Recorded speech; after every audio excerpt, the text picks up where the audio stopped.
Hello again, my friends, and welcome back to Jung To Live By, and in particular, Ask a Depth Psychologist, a monthly Q&A podcast where we take your questions that you submit at the $10 tier or higher on Patreon, and we answer it as a roundtable between ourselves. Now, of course, if you'd like to skip to a particular question, you can do so by clicking the links in the description or the timestamp down below. And the overall theme of today's podcast, the most significant answer that we gave, is all about instincts and instincts versus archetypes. And in particular, we had a particularly pertinent exchange, I believe, on the wise old man and what that might mean, not whether or not it's real or not, but where these things come from. Because it's important to clarify, in my opinion anyway, that archetypes are real, but at the same time they can be a distraction, especially in the way that they are presented online. And of course, Jung To Live By is more clinically focused, as Jung himself was for essentially the entirety of his career. So we're looking for what works clinically. And at the end of the day, that's also what most people watching, I would imagine, are also interested in. Because if you're using this for self-development purposes, like most of you are, then you'll want the tools that are battle-tested clinically, because that's how we know that it works. So we're trying to slice through a lot of the myths and the nonsense and trying to get back in touch with instincts today. But apart from that, we've got a question on drawing the line between fantasy and reality. You know, a lot of us here are intuitive types, thinking types. Over on the Discord, I've said it before, but pretty much all of you, I believe, are intuitive types. And so the difference, especially if that's introverted, between fantasy and reality can get quite skewed sometimes. It's like, so where exactly is that line? We've got another question as well about breaking away potentially from someone who might be holding you back. If you're with somebody in real life, partner or otherwise, who has, well, we'll say they're further behind on the journey than you, is a nice way of putting it. Perhaps the most appropriate way of putting it. What can you do about that person? Is it appropriate to break away? And if so, how can we do that? And the final question is all about swinging between ego inflation and ego deflation as kind of a never-ending pendulum swing, and whether or not you can actually do that. So as always, I'm going to kick the first question to Steve and Pauline in the past, and it comes from the bewildered one, who asks, would you consider Jung's theory of unconscious aptitudes and predispositions to be just another word or term for instincts? And he gives a quote here from Collected Work 7, paragraph 300, that goes as such. They are, in a sense, the deposits of all our ancestral experiences, but they are not the experiences themselves. What do you think, Steve and Pauline, in the past? He's basically, as I understand that particular reference, to be considering the possibility of inherited memory. And bearing in mind there have been an awful lot of development since his time, his views might be a little bit out of kilter with what's discussed these days. He's talking about virtual images that have no definite form and then they wait to be fleshed out by experience. Now that fleshing out is the creation of complexes, and he discusses in particular the idea of having parents, a wife and so forth, and obviously in the case of a male, a wife in this sense, the sense that when he wrote it. So yeah, there are anticipations which are programmed in biologically, and Jung tends to interpret these anticipations as being archetypes. You know my position on that largely I regard that as an unnecessary layer of explanation. Anticipations are built in instinctively in other animals and other species. Why should they not be in humans?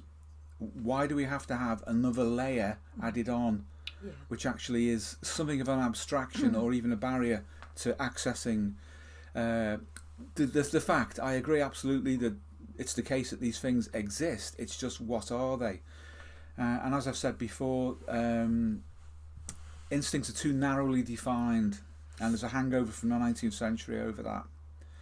They're not just reactive, they have anticipations, as Jung was mentioning in that particular reference, and they expect completion as well. So they're present in the genome.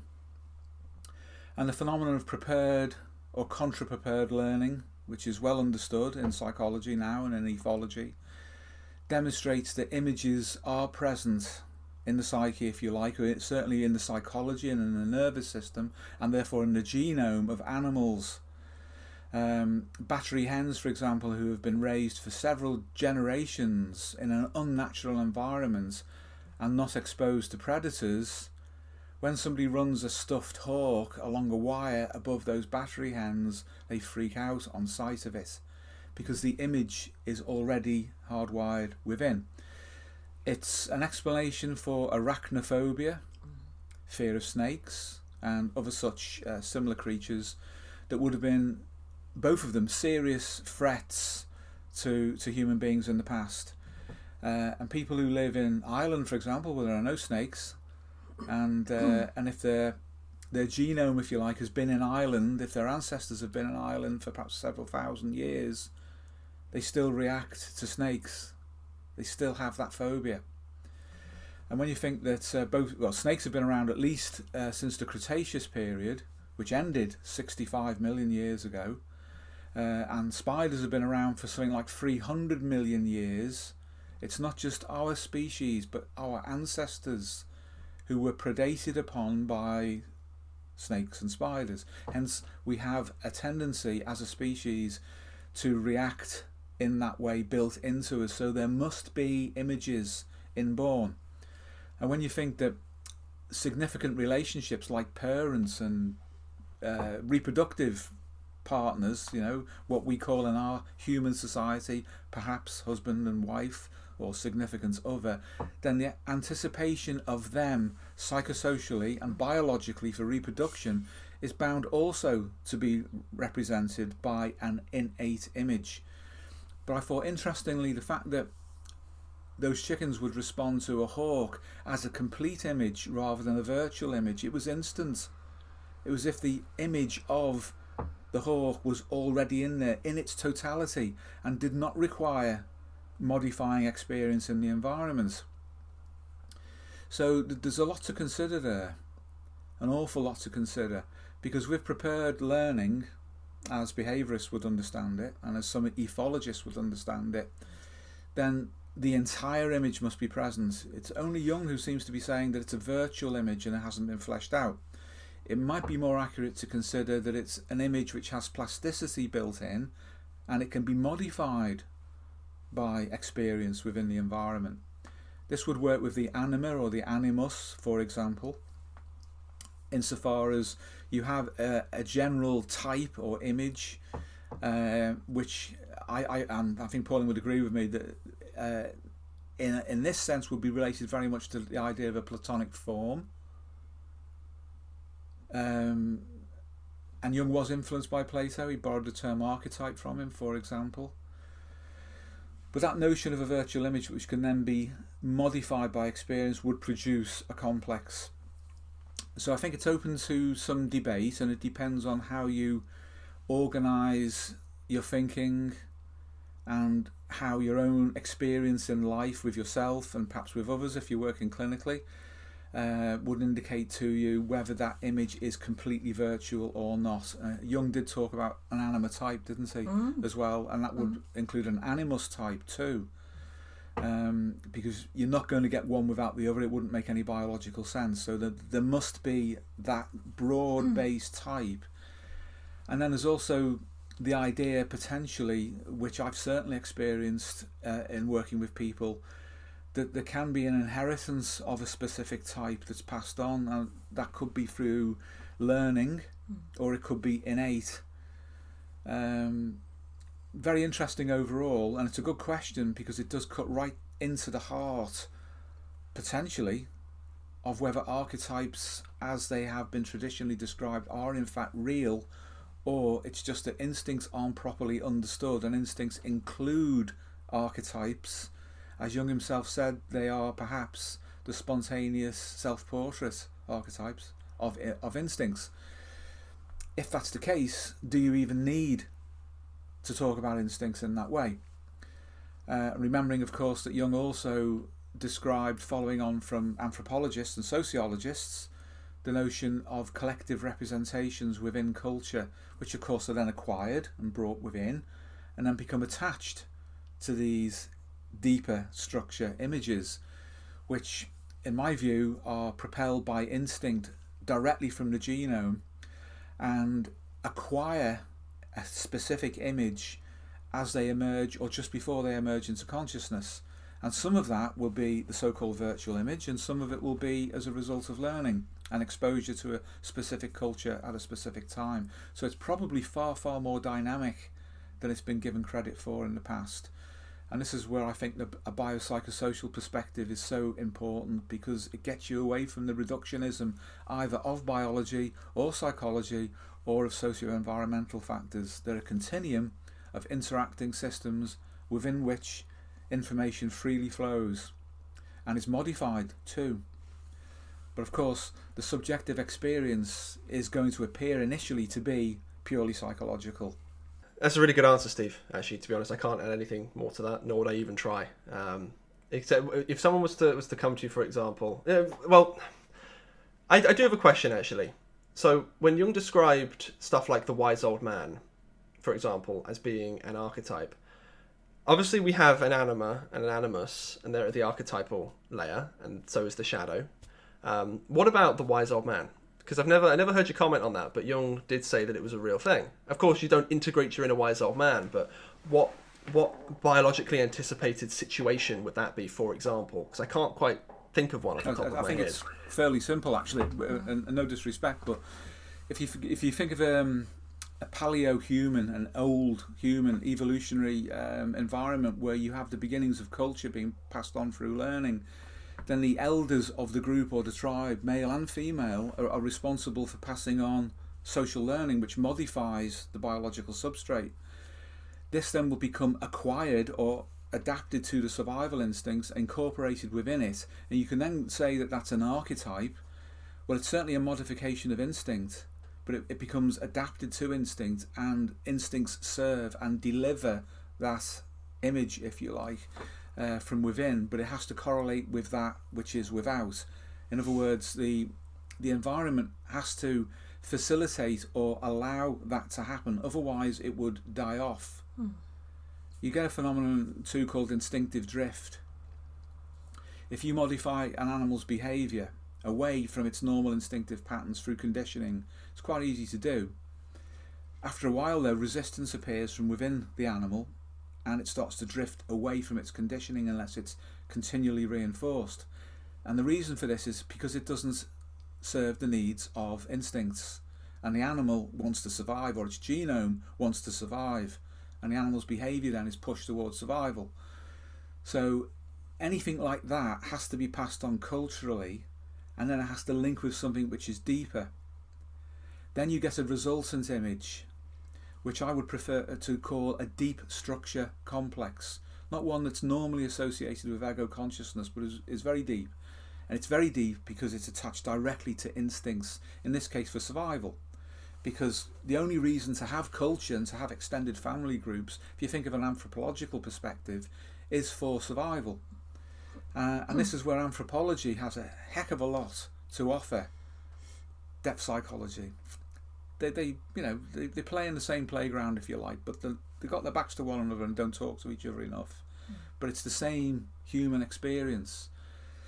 So it reflects cultural transmission, and then an expectation of cultural transmission is linked directly with that genetic expectation through instinct, and the image is acquired and attached as a deep structure complex, which then appears in that way. But it'll also be attached to father figures as well, and you have the equivalent with the wise mother, the wise old mother, don't you look? Yeah, I was thinking of something separate to that actually, but connected.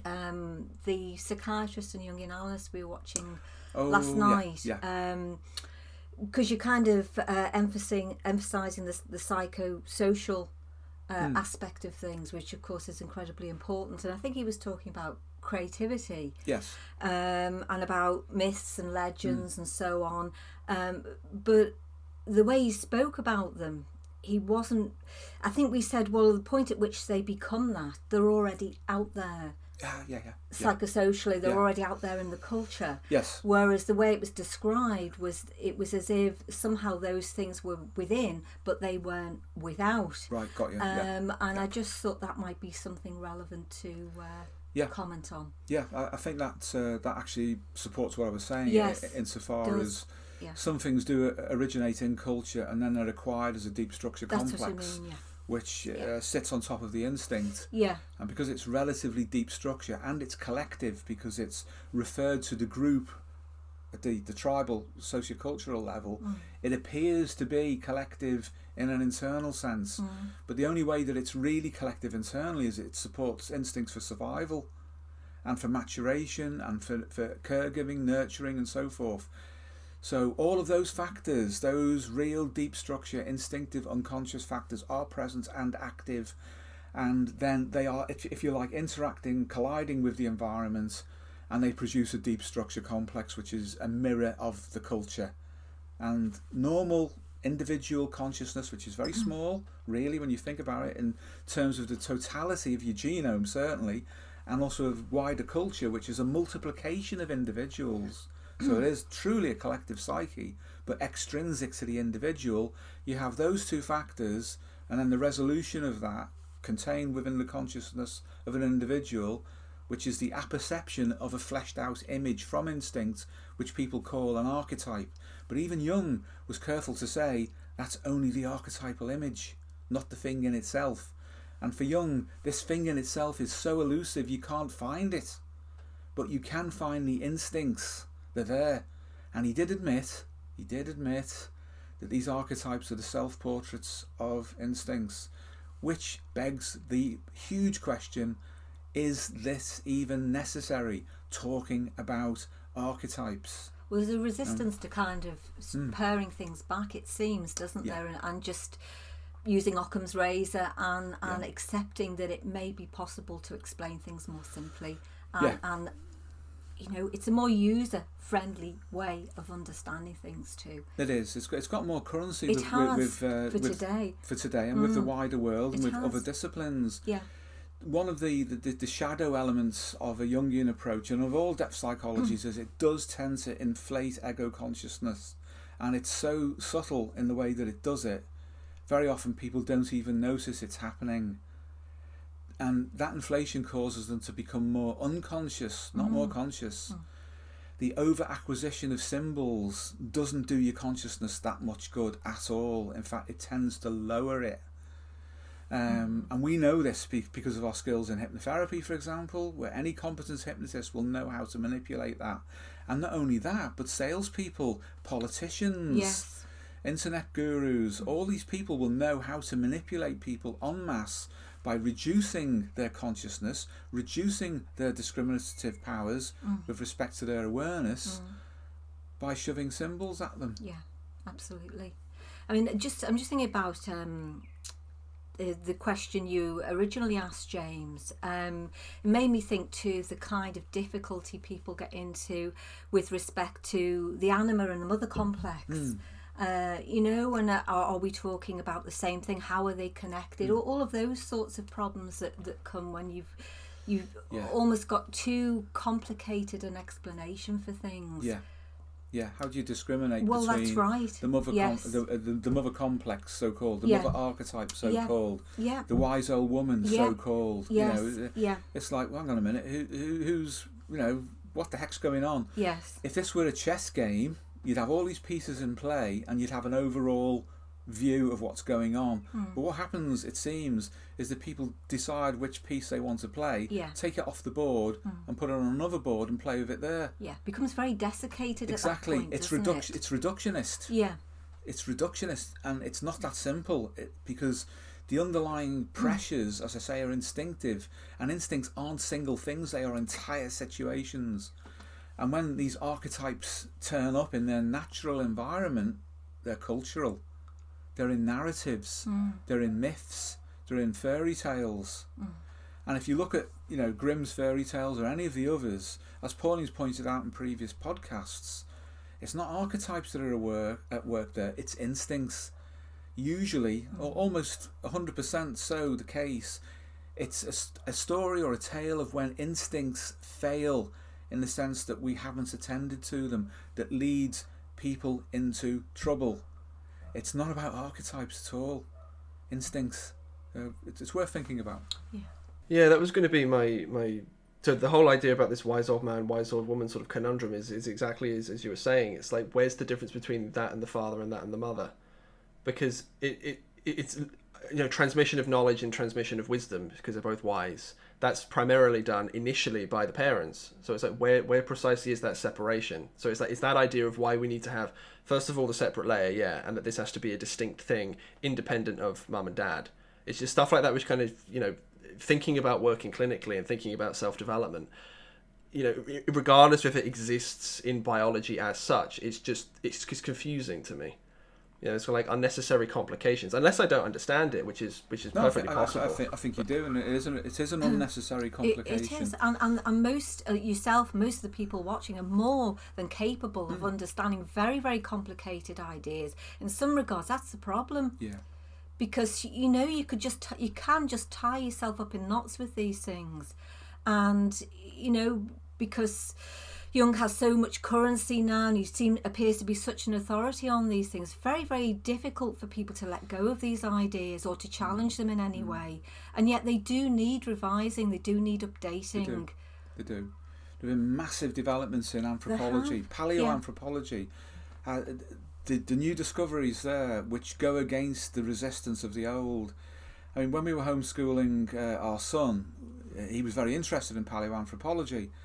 And at the time, there was this prejudice, which has only recently been overturned, that Neanderthals couldn't speak. They were incapable of art. Though their brains were larger, they lacked those areas necessary to develop a complex social environment.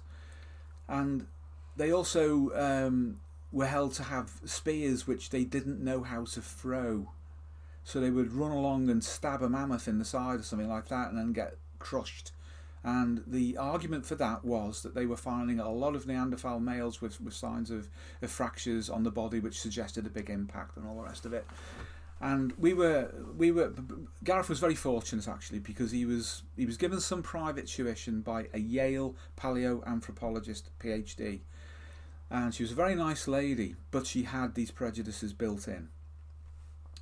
About the spear thing, I said to her, and this was quite a long time ago, Homo heidelbergensis, who were the immediate predecessors to Neanderthals, apparently had throwing spears.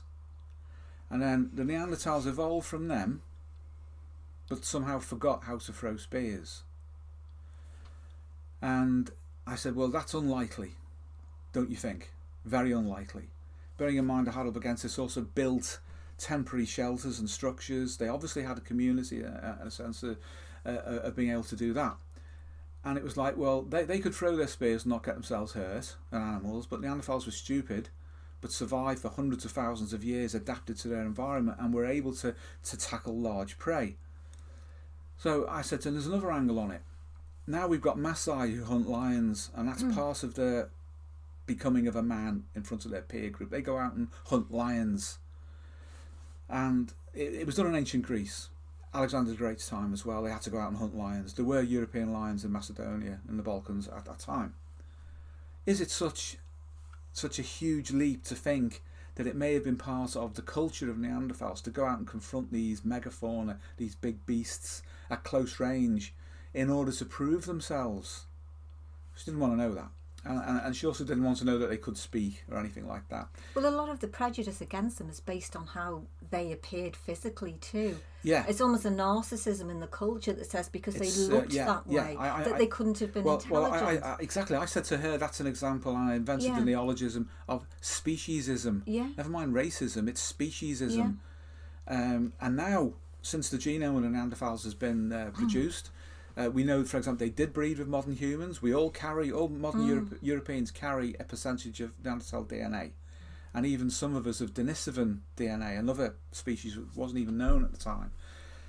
So you've got all of that. Now they found cave art, which they've said is Neanderthal. They found evidence of them using jewellery. Primitive, agreed, but jewellery nevertheless. Yeah. So they were capable of art. They had some of the genes that modern humans have that are connected with speech, so they could speak, they were social, they knew how to hunt, they knew how to survive, but all of that prejudice was the orthodoxy. And believe it or not, there is an analogue here with Jung as well. There's a prejudice against instincts, and there's an overvaluation of, and somebody amusingly coined this term on the Discord the other day, overactive imagination, in the sense that this is you have a lot of Jungians who live only in their imagination, only in their head, and they're not fully engaged either with their biology or with the real physical world of which they are a part. Yeah. So study some anthropology. Get out of this religious creativity that springs forth naturally. They were religious too. They had beliefs. Yes. It's ignorant to assume that they weren't. Very, very ignorant. And you carry some of their DNA if you're European. All right. No, good answer, of course. I don't know if I did answer it, actually, but I may have wandered off point, so sorry. Wandered off spear point. I think that works. I think that works really, really nicely. So thank you for your question, of course. This next one comes from Nightchild. And Nightchild says, something that's been persistent in my life is my inner imagination and my indulgence in fantasy. I believe introverted intuition is my dominant function, making it quite difficult to draw the line between engagement in real life or fantasy and imagination. Though my imagination is a large part of my creativity and is quite useful and enjoyable, it too often stops me from engaging with real life. My question is, where does one draw that line? If I'm not sure that he is doing this, but he was making something of a typological point, James, then of course he will have an extroverted function as well. Sadly, we don't know too much. We don't know too much. That, yeah, but I would be interested probably in looking at those other aspects of him that allow him to be social, to extrovert himself and be out there in the outer world, which would act as a kind of a counterpoint to the introverted intuition, presumably. But it kind of leads on nicely from the previous question, doesn't it, in a way, about the overvaluation sometimes of fantasy and the inner world. Of course it is incredibly important, but it's not the only thing. No. There are solutions. There are practical solutions. Yes. If you Nightchild becomes a therapist, and he might well do. The guy is, we know him, James, don't we, through communication with him. He's a bright, articulate, intelligent guy, and he shows a lot of potential. It depends if he wants to move in that direction ultimately. If he were to train as a therapist, depending on the kind of therapist, then his sensing function would be trained. And there are ways of doing that. There are, yeah. You can do it, for example, and I know a lot of people don't like us talking about hypnosis, which is odd really, isn't it? Because a lot of these people are into fantasy and imagery, and yet hypnosis is such a great way of using that. But if you were to train clinically with the best methods of hypnosis, you'd be required to entrain your sensing function. In fact, you'd have all of Jung's cognitive functions as a suite available for you to use and enter into and use as required for rapport and for logging on to the other person's way of making sense, or indeed non-sense, of their experience, ongoing, the past, or anticipated in the future. So that requires you to develop your other functions. You can let go of them later and you can be your normal default type. But that would give you a skill then, obviously, because you're accessing it in yourself, that you can then go and use that in other environments if you wish.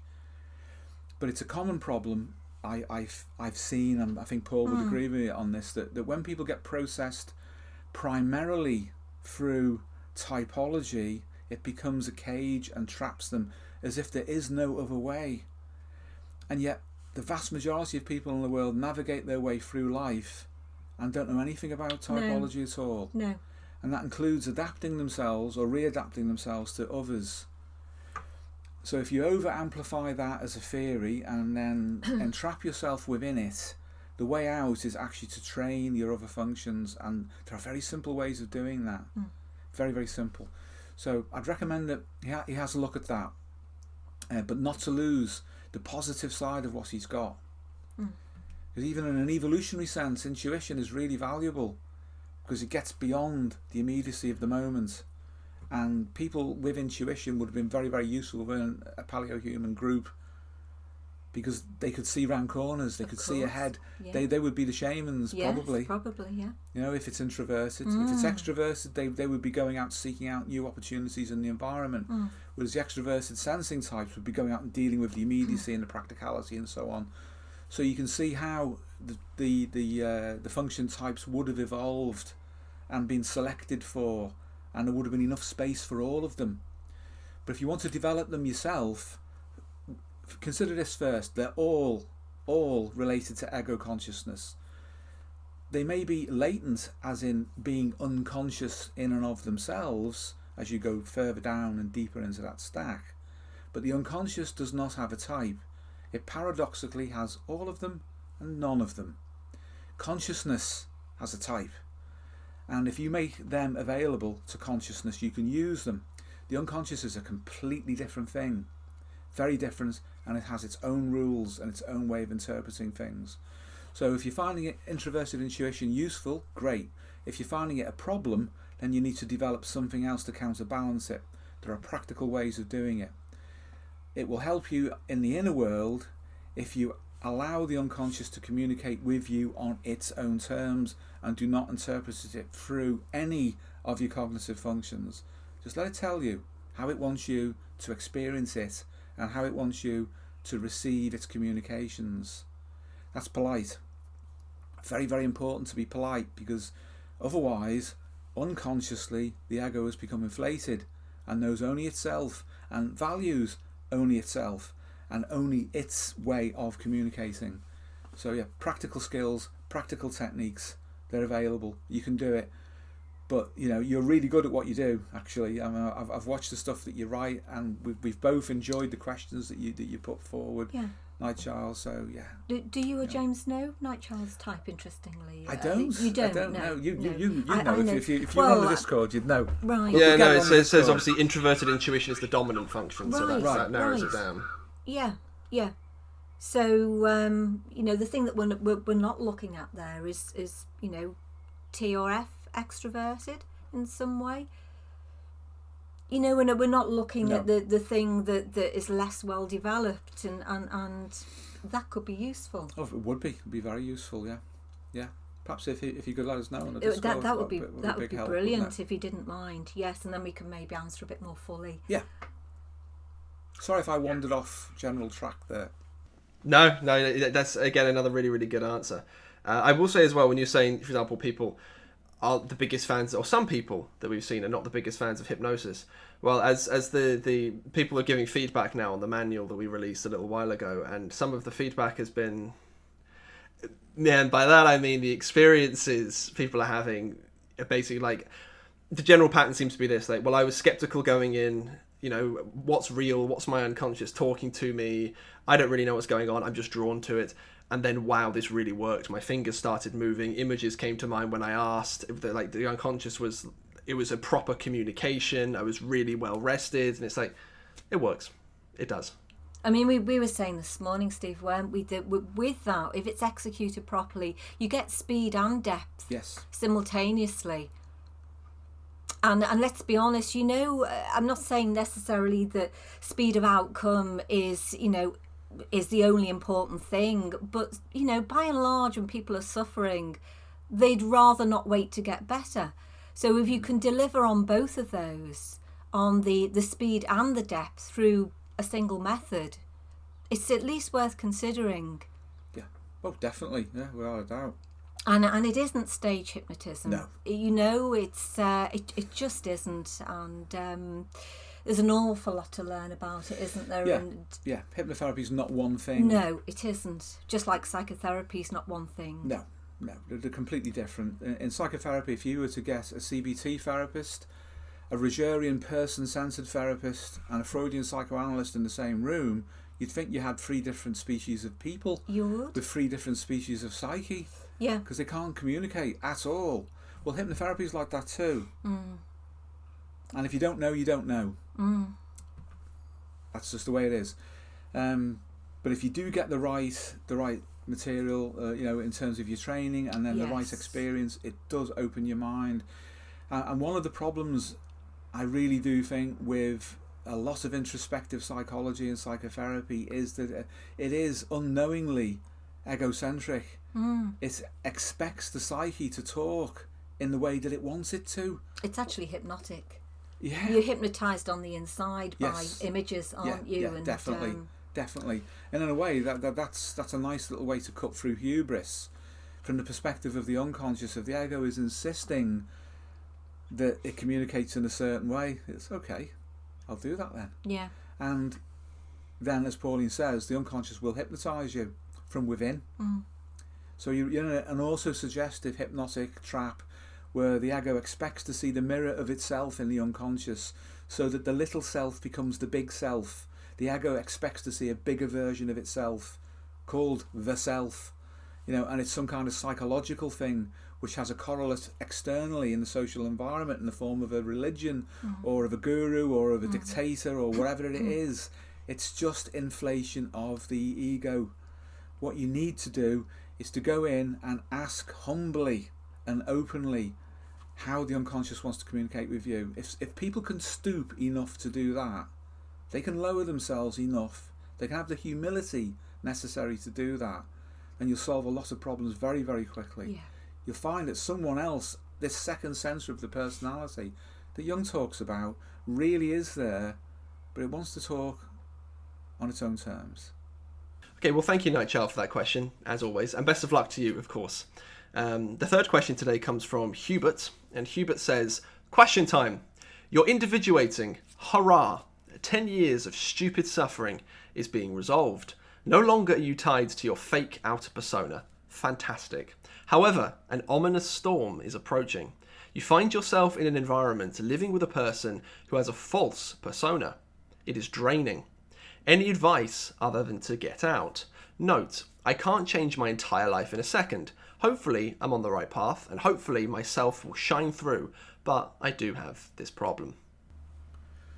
Well, I would say that it's a moral problem for him, and it's a very, very individual one for him, because it's his circumstances, and only he could make that judgment about whether to stay in that particular relationship, whatever it is. That would have to be him. But one of the problems is the more you know, the more lonely it gets. Yes. And that's a good thing, actually, because it means that you have to solve that problem. For us, it means having a life that is, as far as possible, ordinary, if you see what I mean. Because, you do know things other people don't know, but you can't walk around, like that. You couldn't relate to other people. No. And we need, perhaps, sometimes to forgive others for being different, and then watch ourselves for our own inflation, just level that out. Jung himself, you were saying this earlier today, yes. weren't you, about having to normalise himself through contact with ordinary people? Yes, he did. Yeah, well, that's where he learnt the most himself. I mean, thinking about his friendship with Mountain Lake and so on. It was almost like he was looking for a simpler explanation of things himself, because he was such a complicated man. He was, I mean, he would go on about peasants, in Europe at the time, Swiss farmers, people who lived close to the earth, saying how difficult it was to be simple. Yes. And that's a problem with this field. Again, if we engage too much with this overactive imagination. Yes. It's a wonderful phrase, that, by the way. Or just with the intellect, generally. Yeah, exactly. It's another thing. Anything that's overamped is too much. And he felt he needed that. I think it was that which you did not expect, isn't it? Is that him, James? I thought it was pacifist from the top of my head. I saw it this morning. It's one of the two of you guys. You can debate amongst yourselves in the Discord, I guess. It was really good, though. It was almost like a Zen koan, the way he phrased it on the Discord. Part of the discussion that was going on, and it's you've got it bang on there, because that is the problem. It is with the Jungians. It's not active imagination; it's overactive imagination. Yes. But anyway, to return back to context, it will make you lonely. I think he's in a good place though. Oh yeah, definitely. Because the fact that he's conscious of the changes in himself and the fact that his perspective on things is changing, and the people, therefore his relationship to the people around him is changing. You can kind of hold that tension between that kind of new understanding of things and what he's observing.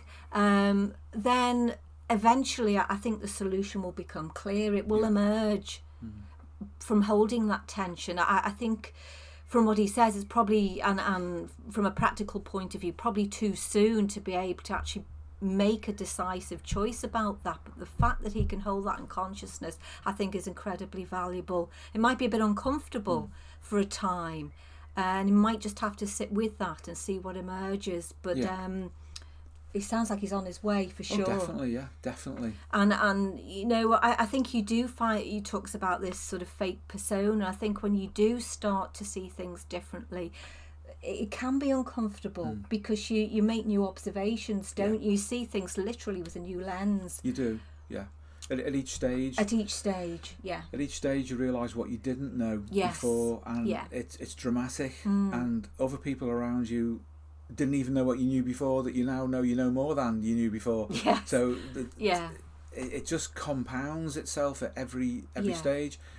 James, for example, if you don't mind me saying, has a near vertical learning curve. He's still on it, and he's a very, very different person now than he was some months ago. That's down to his own commitment. Yes. And he's suffered a lot in that time already, but he's gaining the benefits of that. But it is lonely. It's lonely because there is a separation that's involved. So you do have to have another side of your life that's simpler and more ordinary to balance yourself. Otherwise, you may fall into the trap of some people in the past who went and lived on mountaintops and philosophized themselves into oblivion. Yeah. You need a foot in both camps. We've said this before, haven't we, really? Yeah. But you do. You do. Which is why we wanted to go into the front. Well, one reason we wanted to go into front line, primary health and frontline delivery for ordinary people. It's where it's not at. You don't get Jungians in GP practices. You just do not. You don't really get them anymore, if ever, particularly in any numbers in psychiatric hospitals either. Well, this psychiatrist yesterday was critical of sort of evidence-based approaches, wasn't he, and trying to quantify outcomes and so on, because obviously at the end of the day it's about money and it's about cost effectiveness, but he wasn't prepared to look at the shadow of the Jungian analyst that will probably outprice most people, most ordinary people, without a doubt, and then all the requirements to maybe up sticks and travel, to see someone, which very often is the expectation. Yeah, you that travel you will hundreds just, of miles and just sell your house. And absolutely, in order to do it. Apprentice yourself to this guy or girl or whoever, woman, whoever it is. And for what outcome? There's no clear outcome at all. No. And if you have a real problem, they're not going to be able to solve it. Which is terrible, isn't it, when you think about it? The vast majority of what orthodox Jungians do is useless in the real world. Sad, but true. And what have you done to everyone else around you by doing that? I mean, particularly if it's the wrong decision to make, you've screwed everything up at that point. And it might be completely unnecessary. The vast majority of Freudians are completely ineffective in the kind of frontline practice that we're talking about. It couldn't work.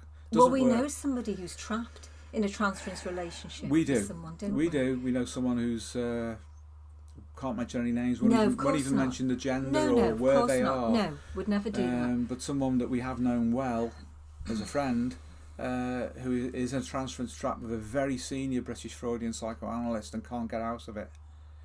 And that's an economic trap that's led the person into it because they were able to afford that and thought they were getting something that was really good, and instead they're trapped and can't get out of this long-term therapy which is draining them financially, and with obviously no resolution because the transference has never been solved.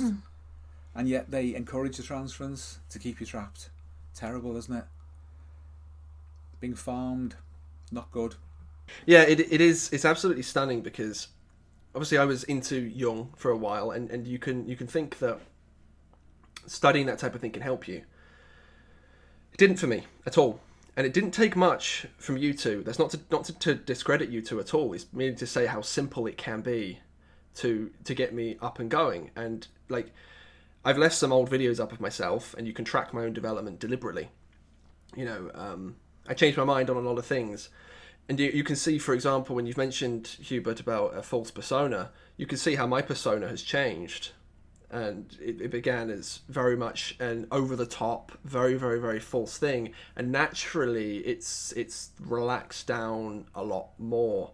But, we were talking very recently about, the persona and the anima dance, that they seem to go together, because they're both personas. Of course, the persona being for the ego and the anima being the persona of the unconscious. But one of the most valuable things, it's difficult to quantify how valuable the things are you two have given to me, but one of them, which you said to me at the very, very beginning of our relationship, was bring Jane along with you. And that really, really stuck with me. It's like, why wouldn't I? Because she's here, and if she's suffering in whatever way she is, and we're meant to be dancing in a relationship with each other, why wouldn't I bring her with me? So potentially what you could do, depending on this person and the nature of it, even as just a general comment, not necessarily to Hubert, is what you could bring them along with you and see if you can help them. Of course, because obviously you're interested in this journey. We've worked together, of course. Hope you don't mind me saying, of course, you're left relatively anonymous by this. You're definitely on the journey without a shadow of a doubt. So it's like, maybe you could propagate that out to other people. Of course, don't trap yourself, but, making the world a happier place and repairing those relationships, if indeed they can be repaired. That'd be my 2 cents on that anyway. Yeah, definitely. Yeah, and that's a very good insight. And in addition to what I said, certainly, you've added to that. I mean, there may be some good reason why the person concerned has had to adopt a fake persona. We really don't know, do we? And the assumption that it is a fake persona too. Without more details, very difficult to comment on that aspect of it, isn't it? But yeah, this imposter syndrome. I'd never heard of that, believe it or not. Perhaps because I don't particularly paddle around in pop psychology. That was mentioned the other day. Pauline was familiar with it, not because you paddle around. I paddle around in the in the pop psychology. That sounded to me to be a very toxic construct that could be weaponised. Oh yeah. By all sorts of people, and who's to say who's fake and who isn't in another person? It's you never know. And working in depth, as you've said and as Pauline has just said, the truth emerges through relating, and that's the function of the anima or the animus. When they relate, when there's two people in the room therapeutically and the other two are there, and the relating is going on at the level of the unconscious, then the truth of both of the two people on the surface, the two egos in the room, if you like, that emerges because of the activity of what is beneath. And it's important. It's a dynamic process, very dynamic. It's useful to look at the pop psychology, Steve. You see what people are being exposed to out there in the culture, this is true. Don't you? This is true. Well. And, what feeds their complexes and so on. Imposter syndrome is very, very common, quote unquote, in people. It's a very common thing at university. I used to get emails about it at all 3 universities I've been, actually, which is dealing with imposter syndrome, and it would be usually the higher up the student hierarchy you go. So for example, PhD students, the more imposterous you feel. But with something like that, and I've spoken to people with it before, and I guess I've had it before, but it's, how do you distinguish between that and just lack of confidence, especially in an environment where you're trying to assert yourself, but maybe the professors aren't particularly interested in you, and you realize you are the very bottom of that particular hierarchy. Is that imposter syndrome, or is that you just need to come to terms with the fact that you're not the top of the hierarchy you were in school, especially if you were bright? Well, who would even say that to you, and what would be the purpose in saying it? It's not to be nice to you, it's not to help you. No. It can't be, can it? Because it's toxic. It's obviously toxic in its effects. Yes. Well, thank you, Hubert, and best of luck. This next question comes from Kiro, and Kiro asks... it's quite an interesting question, this one. How does one switch from the anima possession-like state of ego inflation and deflation pendulum through, quote, identification with the gains from the persona to the ego self axis? My suspicions are that he has to do with the anima, the relating function, and how one relates to themselves. I am extroverted with a weakness of relating to myself, my needs, and my suffering. I want to live a more authentic life based in reality, not in projections and denials. Do you have any ideas on that? Cool.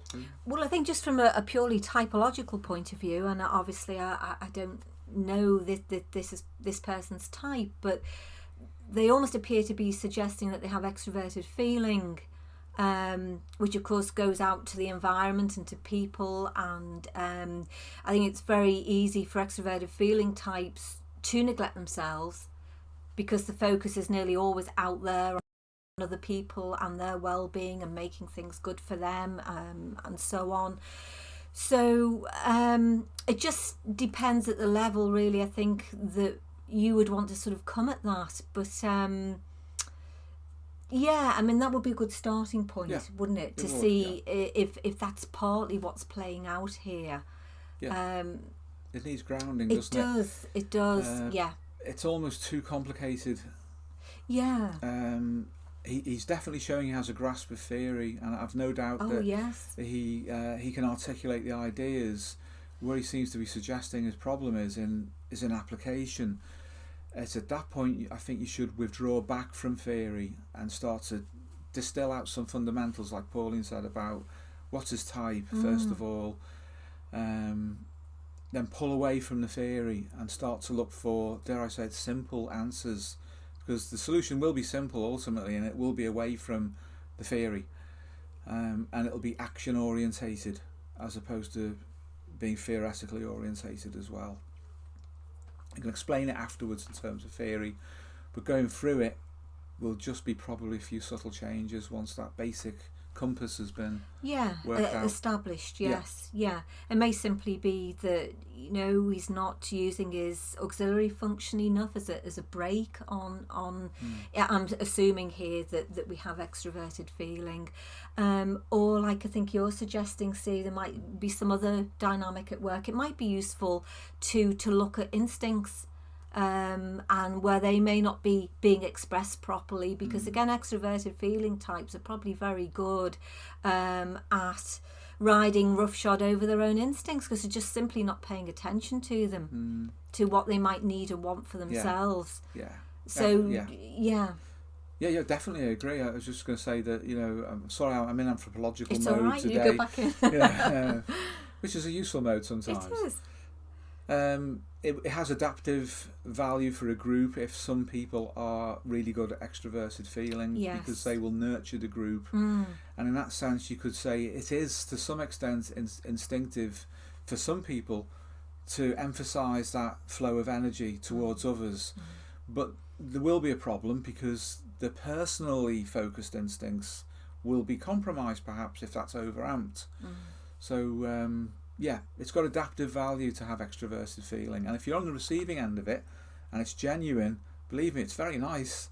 It makes everybody feel good. It oils all of the social contacts. It's a wonderful thing, very, very valuable, but easy to abuse from others, you know. Yes, yeah, and therefore easy to abuse yourself too by being that way or being overly that way.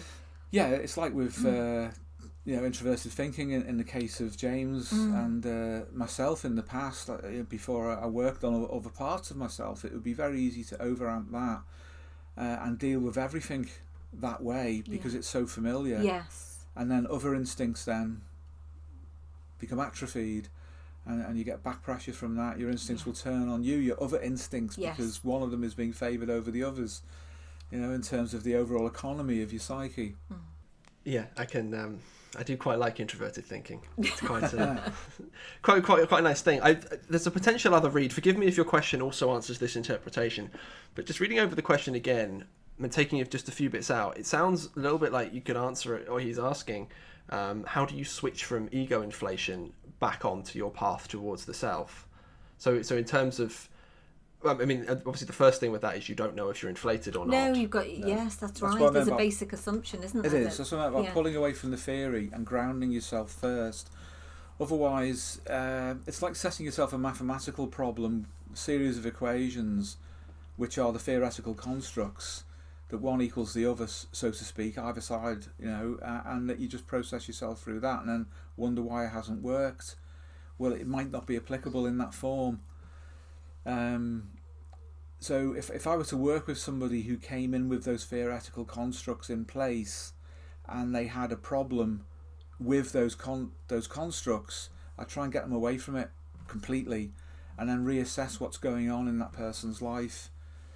And I would go to a non-psychological framework to assess them, the biopsychosocial framework, and see where their energy is at all those different levels and what the effects are. In other words, get the waveform of that person's life and its flow, and then help them to see that and to balance those energies and match their instincts. If they do, then whatever the theoretical constructs refer to will self-sort themselves into homeostasis. So that's a practical way of doing it. But if somebody comes in preloaded with theory like that, you do have to get them away from it first. Well, even the way the question's framed with kind of inflation followed by deflation, it's almost got to...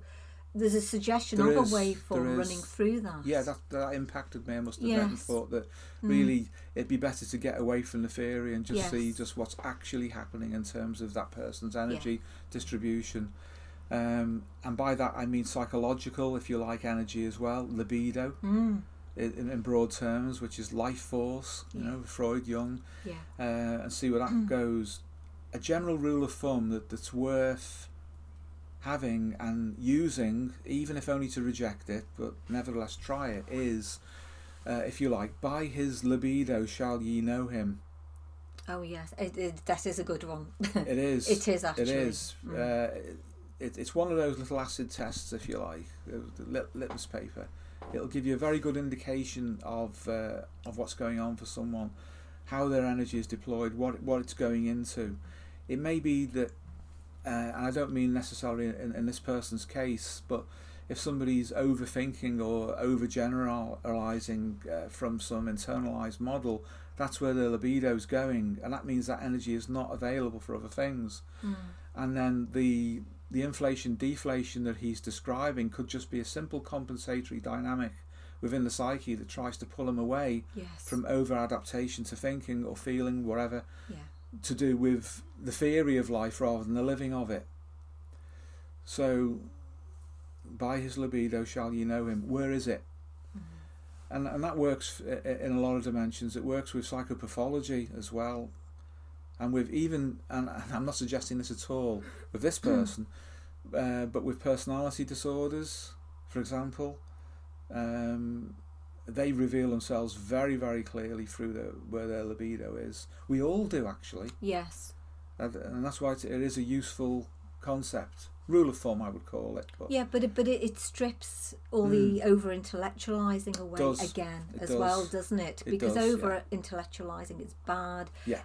Over-active imagination is bad. Anything, we've said this, with respect to addiction, anything that's being overutilized is likely to be harmful. It is indeed. I mean, looking back at typology, for example, the differences between Pauline and I, if you look at that in terms of through that one lens of typology, and she has extroverted feeling, dominant, and I'm introverted thinking. Pretty much complete opposites in that regard, and opposite styles. And when I got into Jung, it was because I was extremely interested in myself in terms of solving my own personal equation. And that was a kind of self-analytic process. I wanted to do that, and I got into therapy in TI mode as well, and it changed. And it changed because of the experience of being with other people meant that I then wanted to solve problems for them, rather than for myself. And then it moved on from that. Working with Pauline, obviously I knew and had been in a relationship for years with her already at that point.